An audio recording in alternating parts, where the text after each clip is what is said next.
Então, aí são os créditos que nós temos que colocar, porque nós usamos textos que são de editoras. No nosso caso aqui é o Evangelho, que é da FEB, e a gente sempre coloca que isso é uma exigência legal, né? Agremiação Espírita Isabel, a AEI, Quinta Noite, Evangelho. Quem vai gostar desse tema é o Marcelo, né, Marcelo? Caridade para com os criminosos. Vanderlei Coutinho, 22 de abril de 2021. Né, Marcelo? Lembrei muito de você quando escolhi esse Sempre tema. lembro do Cláudio Nogueira. É, isso mesmo. Muito bom, né? Tá certo. Então, é Kardec Alain, é o livro, né?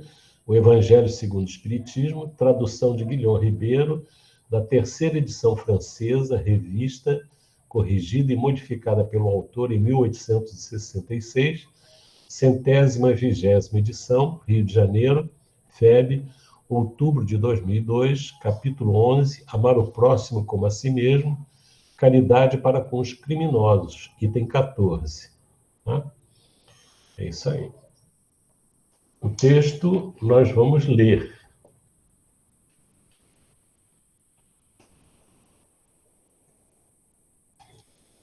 Eu vou fazer uma leitura completa, depois a gente volta e trabalha o texto.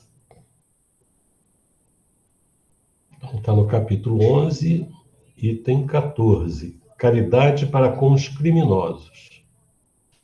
A verdadeira caridade constitui um dos mais sublimes ensinamentos que Deus deu ao mundo.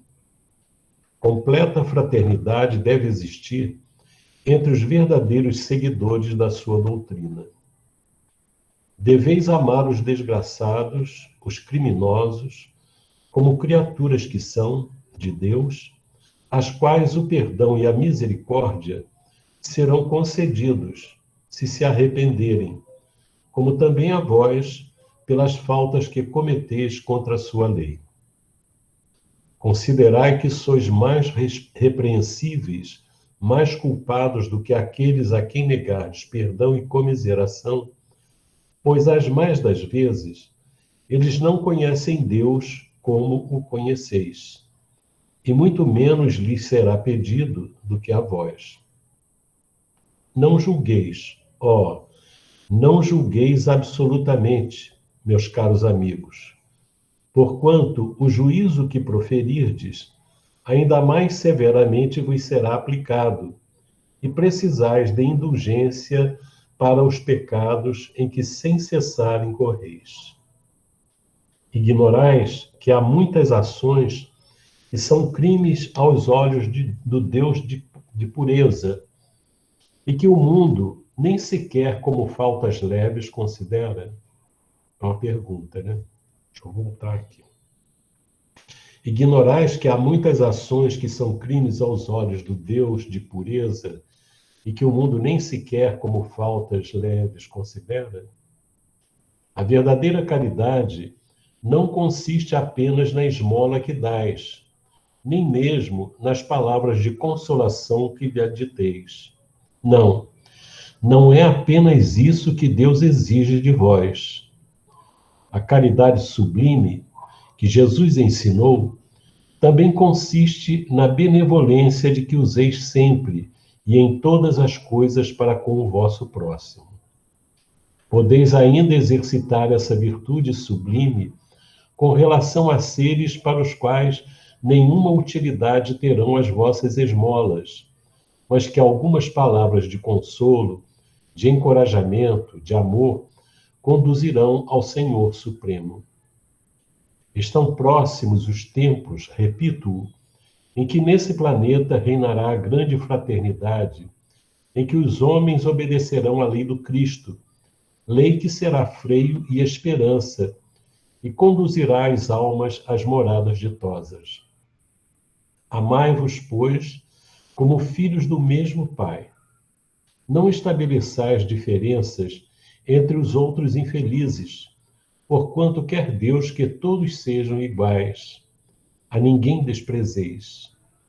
Permite Deus que entre vós se achem grandes criminosos, para que vos sirvam de ensinamentos. Em breve, quando os homens se encontrarem submetidos às verdadeiras leis de Deus, já não haverá necessidade desses ensinos. Todos os espíritos impuros e revoltados serão relegados para mundos inferiores, de acordo com as suas inclinações. Deveis àqueles de quem falo o socorro das vossas preces. É a verdadeira caridade. Não vos cabe dizer de um criminoso, é um miserável, deve-se expurgar da sua presença à terra. Muito branda é para um ser de tal espécie a morte que lhe infligem. Não, não é assim que vos compete falar. Observai o vosso modelo, Jesus. Que diria ele se visse junto de si um desses desgraçados? Lamentá-lo-ia. Considerá-lo-ia um doente bem digno de piedade. Estender-lhe-ia a mão. Em realidade, não podeis fazer o mesmo, mas pelo menos podeis orar por ele. Assistir-lhe o espírito durante o tempo que ainda haja de passar na terra. Pode ele ser tocado de arrependimento, se orardes com fé. É tanto o vosso próximo como o melhor dos homens. Sua alma transviada e revoltada foi criada como a vossa, para se aperfeiçoar. Ajudai-o, pois, a sair do lameiro e orai por ele. Isabel de França, Havre, 1862. Veja só. Quem assina essa mensagem é Isabel de França. É uma mensagem que pede caridade para os criminosos, para os que ferem, para os que criam sofrimentos dos outros.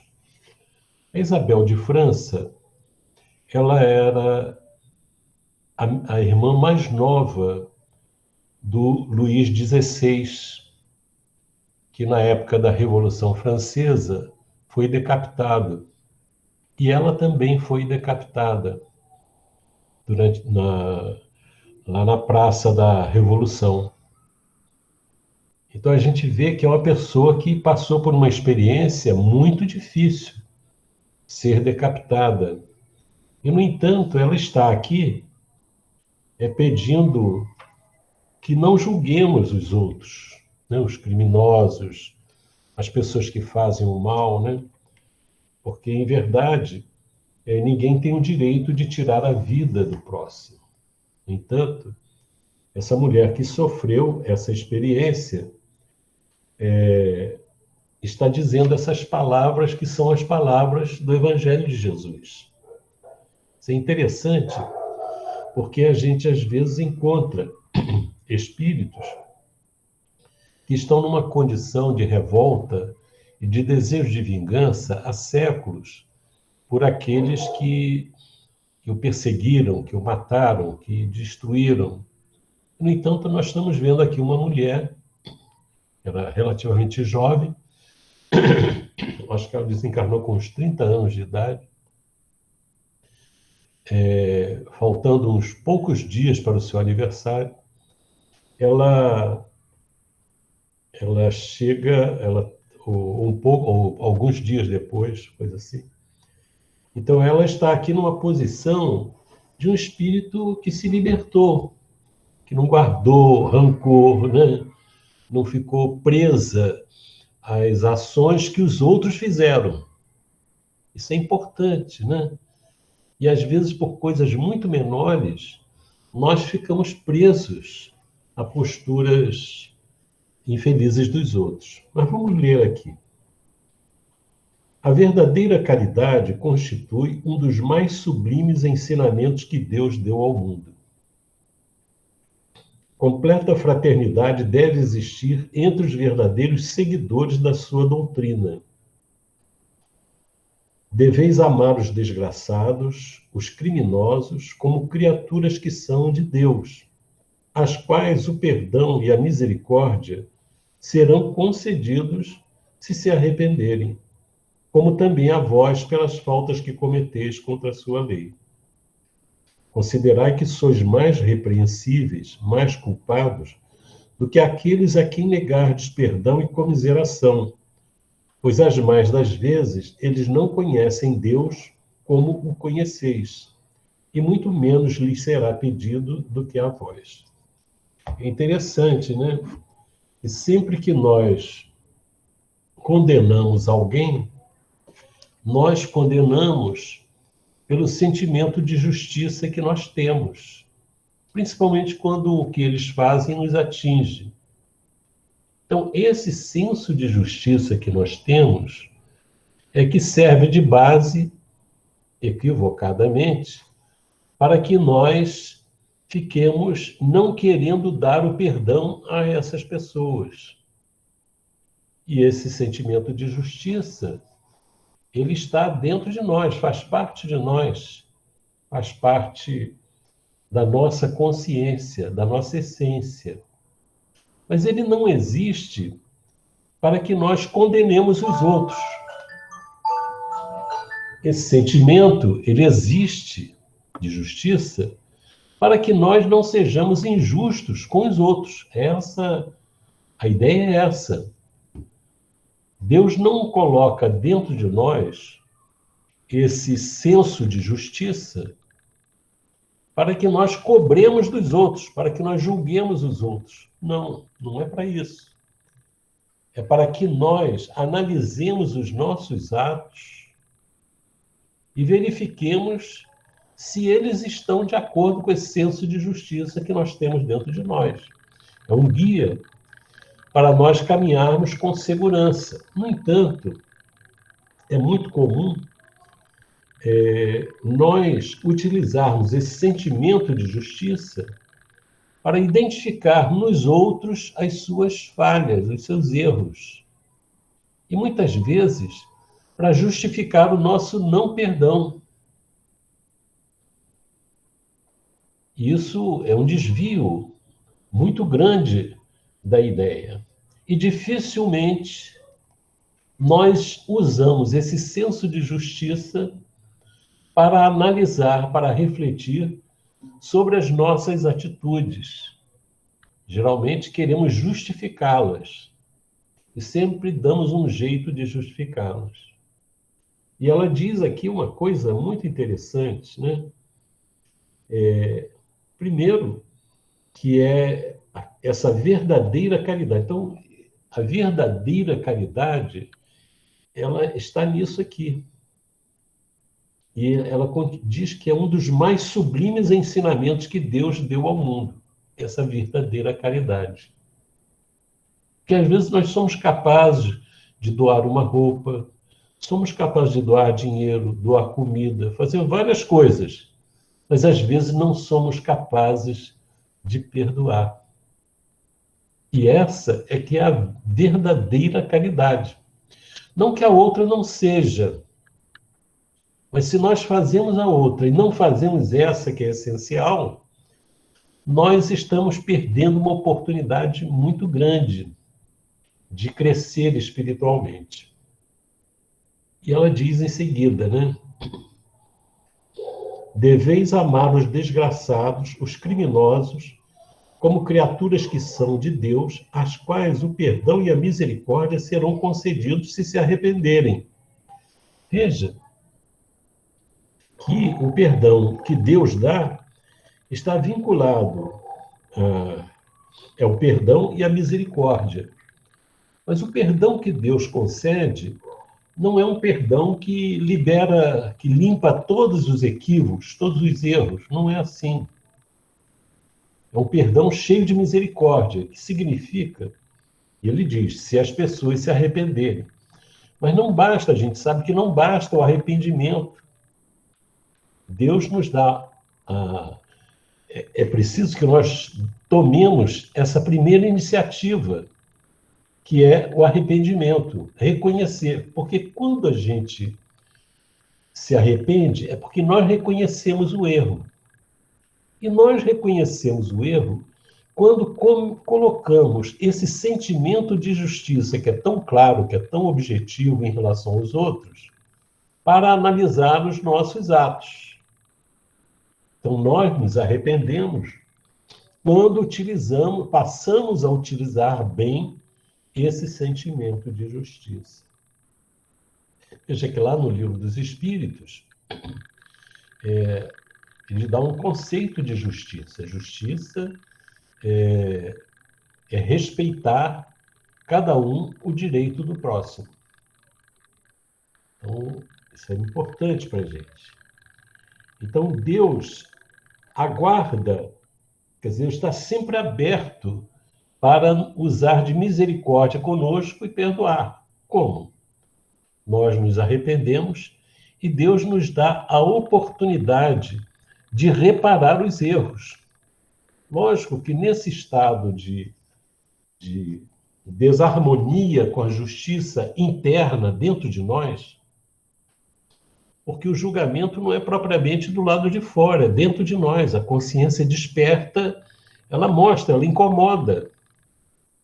E aí a gente lembra na reunião de sábado, aquele senhor, no estudo do livro Libertação, aquele senhor que se lamenta com aquele espírito elevadíssimo, que é a Matilde, dizendo que ele estava muito mal porque ele matou 2 pessoas, como é que ele poderia se reabilitar?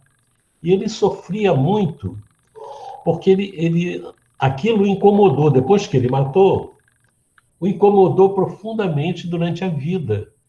Ele já não suportava mais aquilo. O que ele fez?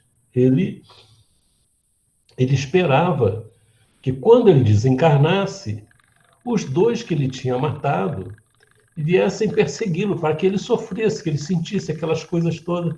Quando ele desencarnou, os 2 que ele matou já tinham perdoado ele, já tinham ido embora, não estavam nem aí, liberaram-se. Enquanto ele continuava sofrendo, mas não tinha ninguém acusando ele, era a própria consciência acusando. Então, é importante, nós não precisamos julgar ninguém, condenar ninguém, perseguir ninguém porque fez o mal. A pessoa que faz o mal vai encontrar dentro de si os tormentos que vão permanecer enquanto a pessoa não puder fazer alguma coisa que repare aquela ação infeliz. Então, ela diz aqui, né? Como também a vós, olha só, que são filhos de Deus, às quais o perdão e a misericórdia serão concedidos, se arrependerem. Como também a vós, pelas faltas que cometeis contra a sua lei. Ou seja, nós não podemos dizer que nós, mesmo agora com todo o conhecimento que temos, que nós não temos nenhuma falta, não cometemos nenhuma falta contra a lei de Deus. Veja só. Agora, a lei de Deus, dentro de nós, ela não vai funcionar como alguém vigilante de lado de fora, vigiando os nossos passos. Não somos nós mesmos. E o objetivo qual é? É nos aprumar. Quer dizer, quanto mais esclarecido o espírito é, mais ele percebe não só as infrações à lei de Deus, como também as ações de acordo com a lei de Deus. E ela diz mais adiante, né? Quer dizer, ignorais que há muitas ações que são crimes aos olhos do Deus de pureza, e que o mundo nem sequer como faltas leves considera. Então, às vezes, a gente pensa que não tem falta, porque a gente não criou sensibilidade para perceber aquilo. Mas é o processo, né, de desenvolvimento espiritual que é muito importante. Ele diz: considerai que sois mais repreensíveis, mais culpados do que aqueles a quem negardes perdão e comiseração. Pois as mais das vezes eles não conhecem Deus como o conheceis. E muito menos lhe será pedido do que a vós. Ou seja, quem conhece mais, né, tem possibilidade de escolher melhor. Quem não sabe, tem menos possibilidade de escolher. Então, aquele que sabe mais é mais livre. Pode escolher, sabe, tem consciência. E por isso tem responsabilidade maior pelo que faz. E é importante isso, né? Esse livro, esse título aqui, Caridade para com os Criminosos, Marcelo até colocou aí, é a mensagem que sensibilizou o Cláudio Nogueira, que tinha cometido, embora não soubesse que era a filha dele, ele cometeu um estupro da filha, sem que ela soubesse que era ele. E depois ele pensou até em se matar, né?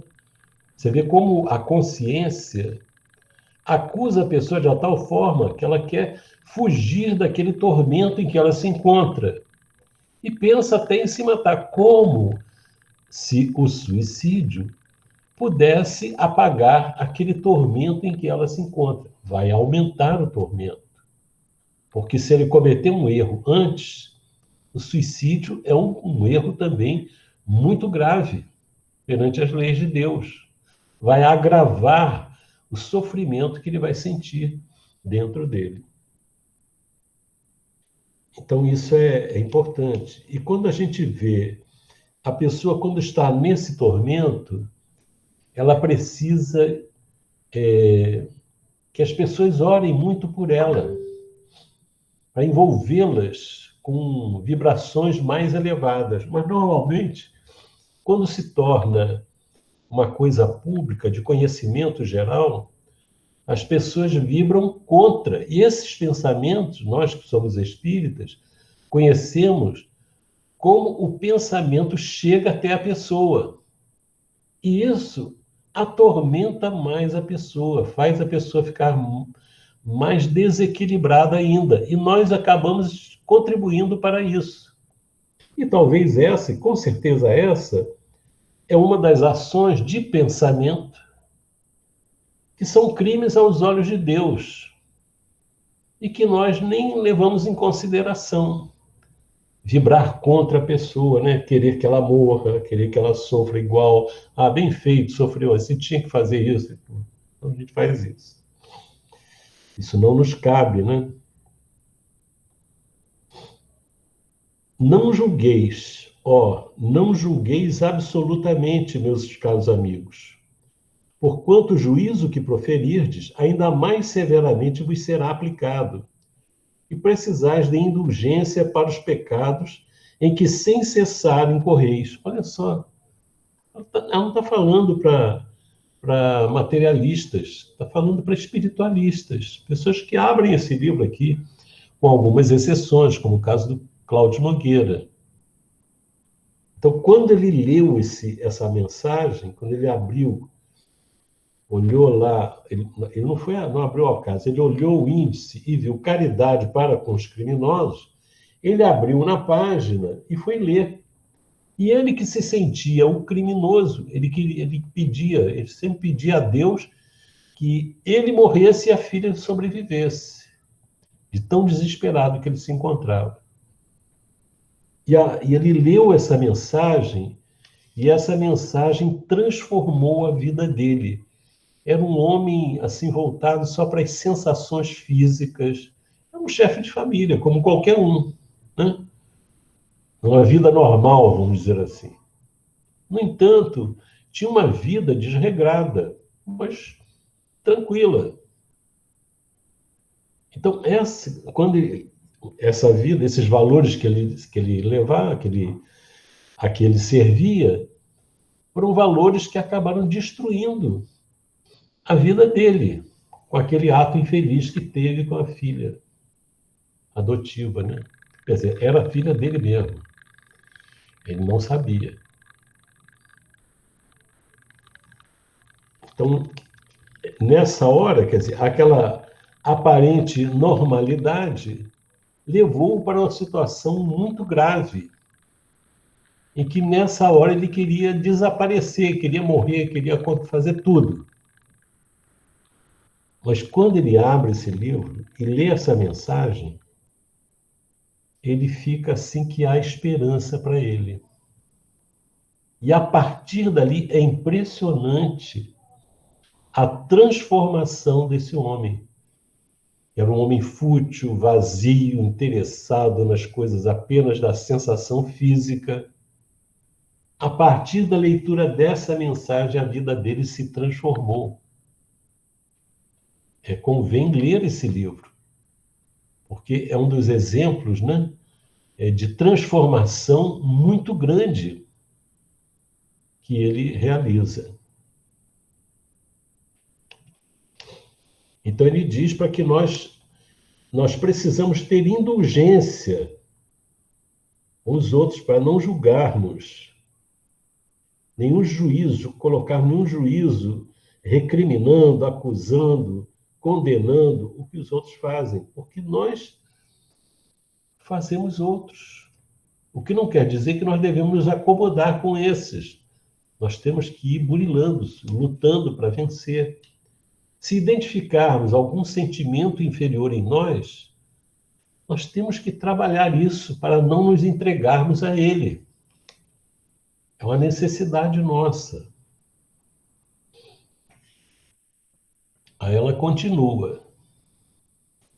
A verdadeira caridade não consiste apenas na esmola que dás, nem mesmo nas palavras de consolação que lhe aditeis, que você dá a esmola e diz umas palavras para a pessoa.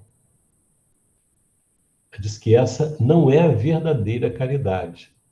Ela não está dizendo que a pessoa não deva fazer isso. Ela está ressaltando para nós que o conceito de caridade é muito mais profundo do que um ato simples de dar umas moedas ou alguma coisa e dizer algumas palavras ali. Não, não é apenas isso que Deus exige de vós. Veja, que Deus não está pedindo a nós, ele exige. Como é que ele exige? Ele exige através... A vontade de Deus se expressa naquilo que nós chamamos lei de Deus. E a lei de Deus, as leis divinas, estão na nossa consciência, estão dentro de nós, elas fazem parte de nós, da nossa essência. Né?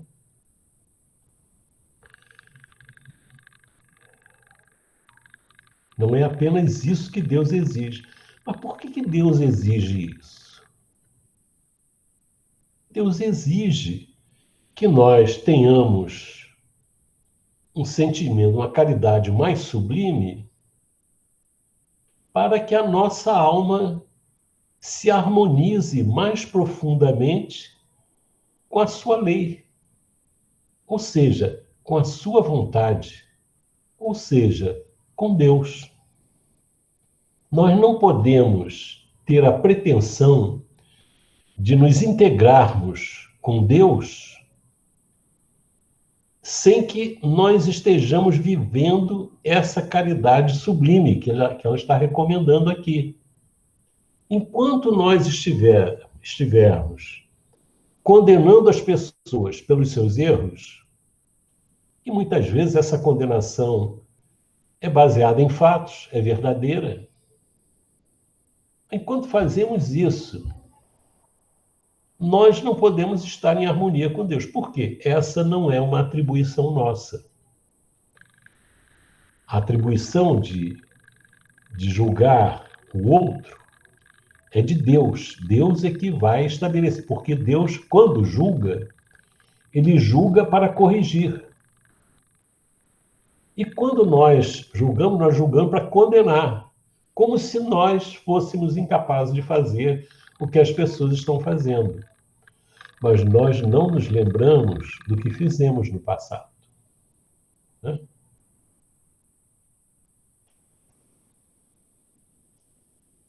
Não é apenas isso o que Deus exige de vós. A caridade sublime que Jesus ensinou também consiste na benevolência de que useis sempre e em todas as coisas para com o vosso próximo. Ter benevolência. Lógico que os pais, com relação aos filhos, precisarão ter momentos em que vão ser não ríspidos, mas vão ser enérgicos. Porque no trabalho de educação, muitas vezes, você precisa ser enérgico. Você precisa acordar a pessoa. Da mesma forma como nós somos enérgicos para que eles se dirijam às escolas para se melhorarem o conhecimento e terem um futuro, nós temos, às vezes, que chamar a atenção, sermos enérgicos, quando eles seguem um caminho que não é o caminho que nós percebemos pela experiência e pelos conhecimentos, um caminho justo. Então, a benevolência, isso pode ser feito com amor, mas com energia. A caridade sublime que Jesus ensinou também consiste na benevolência de que useis sempre e em todas as coisas para com o vosso próximo. Podeis ainda exercitar essa virtude sublime com relação a seres para os quais nenhuma utilidade terão as vossas esmolas, mas que algumas palavras de consolo, de encorajamento, de amor, conduzirão ao Senhor Supremo. Então, às vezes, há pessoas que não precisam de esmola. Os nossos filhos, por exemplo, não precisam de esmola. Eles têm muito mais do que isso. Mas a gente pode ter uma palavra dentro das possibilidades, né, de consolo, de encorajamento, de amor. Então, ela diz que, podeis ainda exercitar essa virtude sublime. Quer dizer, ela convida a todos nós para exercitar essa virtude, porque ela não vai desenvolver naturalmente, a não ser que a pessoa já tenha feito a construção dessa virtude em vidas pregressas. Aquilo é natural. Mas para quem não é natural, quem ainda não conseguiu, a gente vê quando surge uma notícia, alguma coisa qualquer, não digo, a gente sabe de alguma coisa, não só pela mídia, pelo jornal, televisão, o que for, rádio, quando a gente sabe de alguma coisa assim na nossa vida comum que ninguém mais está sabendo, e quando é uma coisa errada, a gente tem um impulso, estou dizendo assim por mim, o primeiro impulso que vem é um impulso de condenar a pessoa. Isso é um absurdo, né? E é mesmo um absurdo. Mas isso não nos cabe.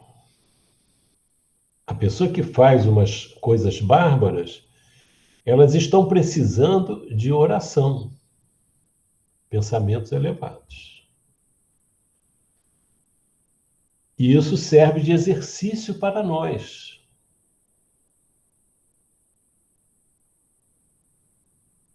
E isso é importante. A gente recorda aqui, a gente já falou disso, né? Nesse mesmo livro, Sexo e Destino, tem um momento que André Luiz está com um espírito em trabalho aqui na Terra, companheiro dele. Ele está atendendo a filha dele que vai desencarnar. Eles estão acompanhando.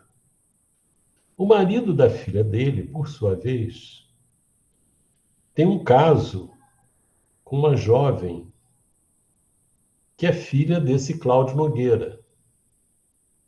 E ela está lá como se fosse uma enfermeira, mas não é enfermeira, uma acompanhante da mulher dele, da filha desse filho. E o pai dela, desencarnado, vê o marido dela, o seu genro, se aproximando e beijando a menina. E a mulher dele está deitada lá no leito, aguardando mais uns dias para desencarnar. Aquilo revolta de tal jeito, e ele é um espírito que está em tarefa, junto com André Luiz. Ele fica tão revoltado que ele parte para cima dele e agride vibratoriamente, como se fosse uma agressão física, só que não é física. E ele sente o baque daquela vibração pesada. Em seguida, chega o orientador de André Luiz e do outro, esse que agrediu. E ele está fora de si, o espírito que estava ali em tarefa. O André Luiz diz, esse espírito que é o Félix, ele chega e diz, o fulano ele está doente, ele precisa da nossa ajuda. Ele está lá se abraçando com a menina. Aí quando ele fala isso, se aproxima dele, ele muda de vibração e a moça também, eles se afastam. Ou seja, a agressão que o pai da mulher que estava morrendo piorou o quadro dele, continuou a fazer coisas ruins.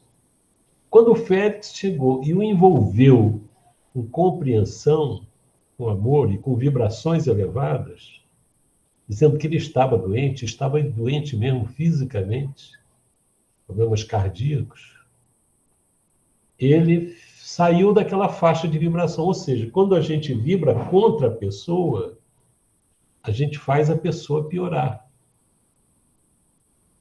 Então, existem momentos, às vezes, dentro de casa, uma discussão não resolve nada. A discussão com vibrações pesadas não resolve, só serve para desabafo. E desabafo não resolve. Às vezes, o silêncio e a pessoa vibrar a favor de alguma coisa é mais produtivo. É um exercício, né? Existem pessoas que exigem, no convívio, exigem muita paciência, muita compreensão, exigem muito. Mas exigem porque elas são necessitadas. Então, aquele que tem mais compreensão, que tem mais conhecimento, esse é que deve levar uma atitude melhor, uma atitude diferente. E ela continua aqui. A gente começa a ver que todos os textos têm uma interligação. Vamos ver esse parágrafo aqui. Estão próximos os tempos, repito, em que nesse planeta reinará a grande fraternidade, em que os homens obedecerão à lei do Cristo, lei que será freio e segurança, e conduzirá as almas às moradas ditosas. Então, ele está dizendo que isso vai ocorrer. E diz que estão próximos os tempos. Os tempos são chegados, em que a Terra vai se transformar em um planeta de regeneração, que a gente vem estudando tanto na Gênese. Nesse planeta reinará a grande fraternidade, em que os homens obedecerão à lei do Cristo. O que ela está dizendo? Como é que vai reinar a grande fraternidade? Vai acontecer alguma coisa? A temperatura vai mudar e isso vai fazer a pessoa ser fraterna? Vai vai ter um sol diferente, vai ter uma energia diferente que vai acontecer, as pessoas vão mudar? Não. A fraternidade vai existir quando as pessoas obedecerem à lei do Cristo, a lei de amor, não tiverem tolerância, não quiserem se vingar. Sabe que o outro errou, mas quem não errou? Quem não falha? Quem não comete erros? Então, a gente tem que aprender a relevar os erros alheios, o que não significa incentivar, significa compreender. E, na medida do possível, fazer a pessoa refletir, né? Então, vai viver a grande fraternidade, em que os homens obedecerão à lei do Cristo. Lei que será freio e esperança. Freio por quê? Porque para quem não está habituado a compreender, é freando mesmo. A gente começa a lutar para frear o nosso ímpeto, o nosso temperamento. O meu temperamento faz explodir, eu calo a boca, né? Aquilo que o Chico falou, né, da água, né? Botar água na boca para não falar, né? Uma orientação que ele dá. Mas às vezes tem gente que quando bota água na boca está tão quente que o bicho faz igual um esguicho, né? Não aguenta segurar, mas é a orientação. A gente diz assim, esfria a cabeça. Não age com a cabeça quente. Esfria a cabeça. Que nessas horas de desequilíbrio, nós aumentamos o nosso desequilíbrio porque entramos em sintonia com todas as pessoas violentas, os pensamentos de violência, de agressividade. Lei que será freio e esperança. Esperança, porque a melhor coisa que tem é viver no clima de fraternidade. Poxa, então o mundo de regeneração vai ser um mundo muito feliz. Muito feliz. Não é um mundo feliz na classificação, mas para nós vai ser um verdadeiro paraíso, se nós merecermos estar lá, né? Será freio e esperança e conduzirá as almas às moradas ditosas. Ou seja, nessas condições, nós estaremos nos preparando para ir para mundos verdadeiramente felizes. Poxa, o mundo de regeneração já está bom demais. Eu lembro quando a gente estava lá em Brasília, teve um período que estava muito frio, né, Vera? Um frio de lascar. E tinha umas pessoas que ficavam ali na rodoviária, ali de Brasília, rodoviária interna, né? E era dezembro. E era dezembro. Rodoviária não é urbana mesmo, não era entre os estados, não. E a Vera teve a ideia de juntar os jovens e fazer um chocolate quente, um sanduíche. E fomos lá para a rodoviária. Eu não me esqueço de um velhinho lá, quando botou o chocolate quente na frente dele, o sanduíchezinho, ele tomava o chocolate quente e falava assim, isso tá bom demais. Isso tá bom demais. Só falava, ele dava um gole e falava isso. Eu nunca mais esqueci. Quer dizer, ele estava numa situação muito precária. Aquilo ali já estava bom demais, era a felicidade suprema. Imagina, quer dizer, eu fico lembrando, né? Se a gente ficar nesse mundo de regeneração, a gente vai poder dizer, isso está bom demais. Você nem pensa ainda em mundos ditosos, felizes, né? Já está bom demais. Então ela diz, amai-vos, pois, como filhos do mesmo Pai. Não estabeleçais diferenças entre os outros infelizes, porquanto quer Deus que todos sejam iguais, a ninguém desprezeis. Olha, isso aqui serve para todo tipo de preconceito, né? Você não pode desprezar ninguém, nem de outro país, de outra cor da pele, de outra religião, de outra visão de vida. Você não precisa nem concordar com o que a pessoa diz, com o que a pessoa elege como diretriz da sua vida. Não podemos desprezar ninguém, né? A ninguém desprezeis. Permite Deus que entre vós se achem grandes criminosos, aqui está falando dos criminosos, para que vos sirvam de ensinamento. Olha só, esses criminosos que existem, eles servem de ensinamento para nós. Como é que nós devemos encará-los, vê-los? Eles são pessoas que erraram, que erram, que continuam errando, sei lá, mas são pessoas necessitadas. Aí eu me lembro da dona Ivone Pereira, ela fazendo relato de que muitos espíritos inferiores que atuam nas ruas da cidade do Rio de Janeiro, gerando problemas gravíssimos, provocando acidentes, criando situações, brigas e tudo mais. Você vê aquela situação?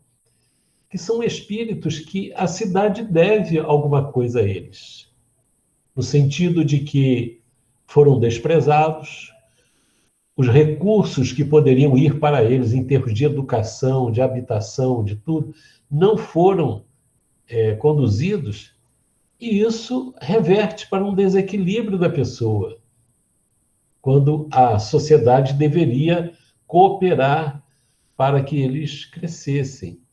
Você vê que a nossa sociedade só começou a pensar em fazer alguma coisa com as comunidades muito carentes quando começou a sentir o peso dos assaltos, dos roubos, dos trombadinhas, daquelas coisas todas. Não, tem que fazer alguma coisa.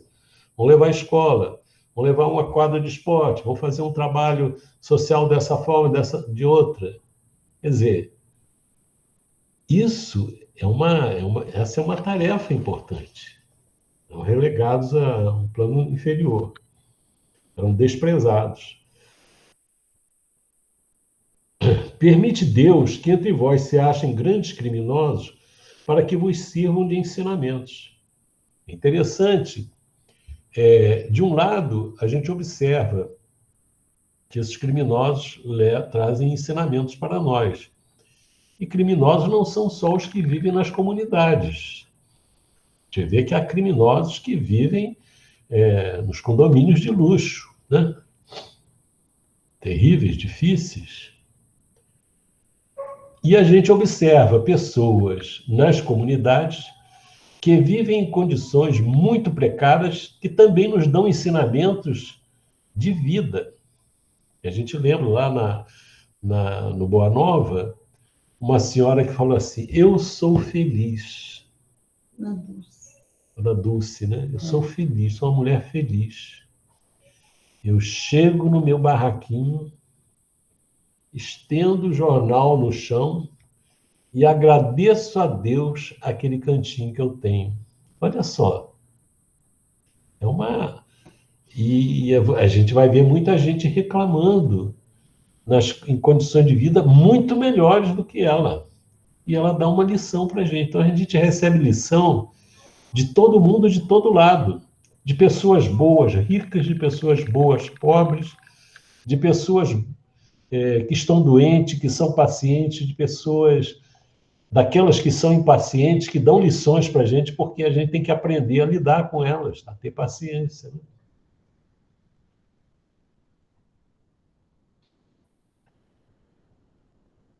Em breve, olha só essa frase, esse trechinho.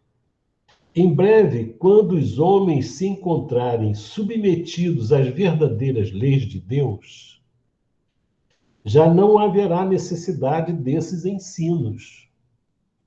Então, a gente tem que aproveitar esses nossos instrutores que cometem crimes para orar por eles, para desenvolver em nós essa capacidade de solidariedade, de fraternidade, de piedade, do que for, em relação a eles. Já não haverá necessidade desses ensinos. Todos os espíritos impuros e revoltados serão relegados para mundos inferiores, de acordo com as suas inclinações. Ou seja, as oportunidades são dadas para esses espíritos para que eles se reajustem com a lei de Deus. Mas eles podem ter experiências as mais diversas, em todas as classes sociais, com orientações e muitos rejeitam. Então, passado um tempo em que essas experiências foram dadas, essas oportunidades, e a pessoa não se transforma, não quer, é contra mesmo, então elas serão retiradas. Essa é a ideia. Quer dizer, a retirada delas não é vista como um castigo, mas como uma adequação de uma nova escola em que eles poderão ter um aproveitamento melhor. Que está ligado com o trabalho que a gente está fazendo, fez, que terminou, né, da Gênese. Deveis, àqueles de quem falo, o socorro das vossas preces. E voltando a Dona Ivone, ela lia o jornal e anotava o nome dos criminosos que tinham sido mortos pela polícia, nas ações policiais. E orava por eles. Permanentemente ela orava por eles. Uma lista de criminosos que foram mortos pela polícia. E ela relatou um fato muito interessante. Uma vez ela estava passando por uma situação difícil, sendo atormentada por algumas pessoas, e alguns desses espíritos se aproximaram dela e falaram: olha, se ela quiser, a gente dá um jeito nele. Olha só que coisa, é a forma de gratidão deles, né? A gente vai lá e dá um jeito nele. Falou: não, não é para isso, não. A gente tem que orar pelas pessoas. Você vê como existe dentro da pessoa, a pessoa reconhece o benefício de que foi objeto pela prece. Posso falar uma coisa? Estou pedindo licença, Vanderlei, que eu me lembrei que uma vez na nossa reunião mediúnica, um espírito se manifestou, né? Ele era dali daquela região do Jacarezinho, bandido, né? E como a gente orava assim, pelos bandidos, tudo, ele fazia o seguinte: ele disse que ele ficava na porta do Boa Nova, ele desencarnado, né? Ele ficava na porta do Boa Nova para não deixar os outros, né, desencarnados, perturbados entrarem. Mas aí a gente pergunta: mas por que você não entra, né? Ele falou assim: porque eu não sou digno de entrar lá. Uma coisa interessante, né? Ele ficava lá cuidando, porque ele reconhecia que a gente orava, pedia por eles, né? Então, aí você vê, a gente olha, às vezes, uma construção muito singela, mas a gente não tem noção do desdobramento disso em termos espirituais. Isso não só o Boa Nova, o prédio da agremiação ali que atende aquela região toda, né? Então, onde se levanta, onde se acende uma luz, essa luz vai beneficiar no mundo espiritual a região onde se encontra. Isso é muito importante. Então, ela continua. Deveis àqueles de quem falo o socorro das vossas preces. É a verdadeira caridade.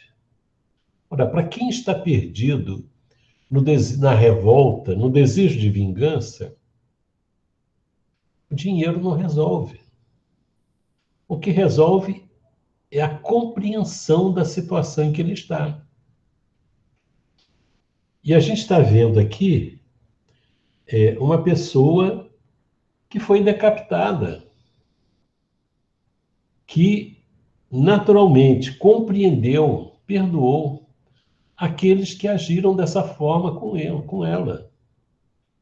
E nós sabemos, né, que da Revolução Francesa, muitos espíritos ligados à Revolução Francesa estão no Brasil e muitos participando no movimento espírita.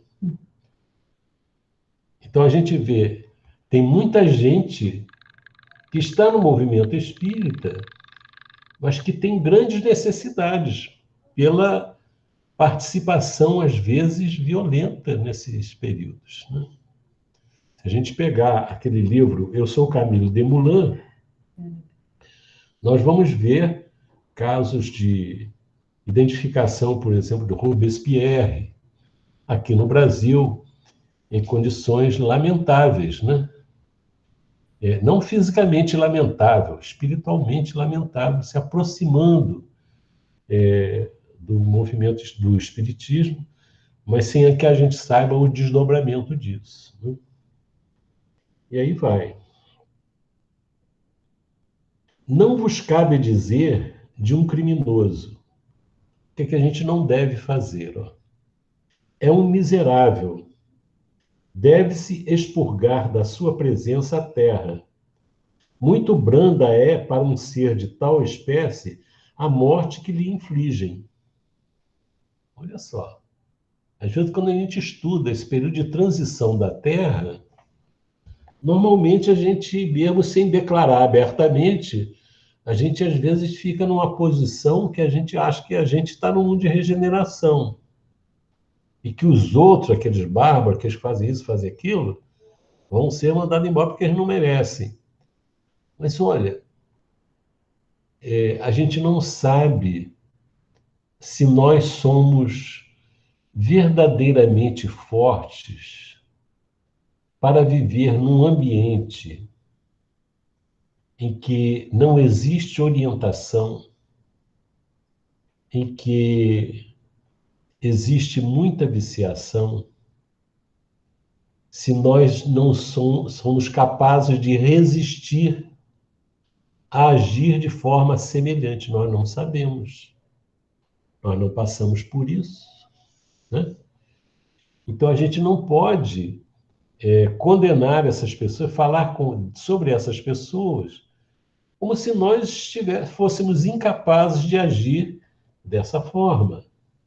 Nós não sabemos. Então, e nem isso é exigido de nós. O que Deus exige de nós, ele exige. É o quê? É a verdadeira caridade, que ela coloca aqui como oração por eles, envolvê-los, porque nós também precisamos de oração, de amparo, nos momentos difíceis e graves da nossa vida.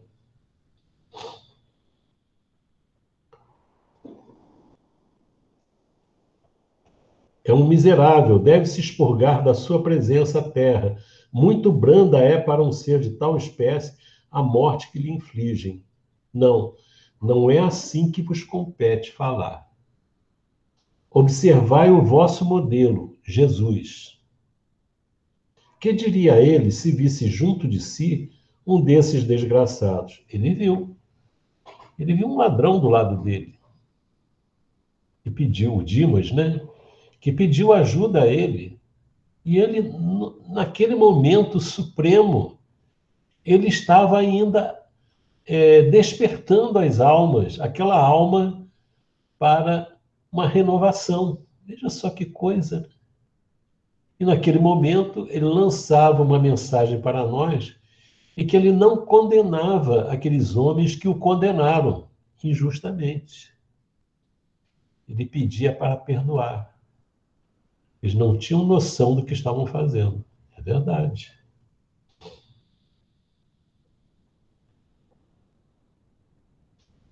Que diria ele, Jesus, se visse junto de si um desses desgraçados? Ele viu. Lamentá-lo-ia. Considerá-lo-ia um doente bem digno de piedade, estender-lhe-ia a mão. Em realidade, não podeis fazer o mesmo, mas pelo menos podeis orar por ele, assistir-lhe o Espírito durante o tempo que ainda haja de passar na terra. Pode ele ser tocado de arrependimento, se orardes com fé.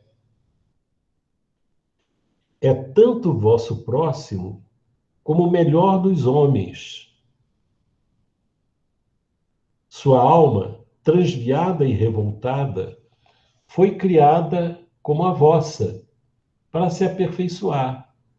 Ajudai-o, pois, a sair do lameiro e orai por ele. Olha só, ela fez um programa de trabalho que não exige um tostão, não tem custo, exige apenas um sentimento de verdadeira caridade, de oração por eles, que nós podemos fazer. E quem fala isso serve de exemplo e de estímulo para qualquer espírito que se sinta injustiçado, que sofreu muito na mão dos outros, para compreender que o melhor caminho a seguir é o que Jesus ensinou, que ela está confirmando aqui, para que a pessoa se liberte.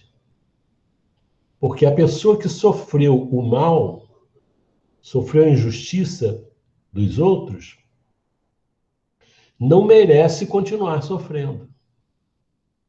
Tanto é que Jesus disse: bem-aventurados os aflitos, porque serão consolados. Agora, se a pessoa está aflita porque sofreu, é uma coisa. Agora, se ela quer continuar aflita e se tornar igual àquele que o fez sofrer, esse não vai ser bem-aventurado. Vai estar buscando um alimento estragado. Enquanto Jesus está oferecendo para nós um alimento para a alma, que sustenta a alma. Tá bom? Então, é uma mensagem muito boa. E eu gostei de ver que essa mulher era uma mulher que nasceu no Palácio de Versalhes. Rica, poderosa. Viveu, né? Hã? Viveu. E viveu lá. É. Que depois foi decapitada na Revolução Francesa.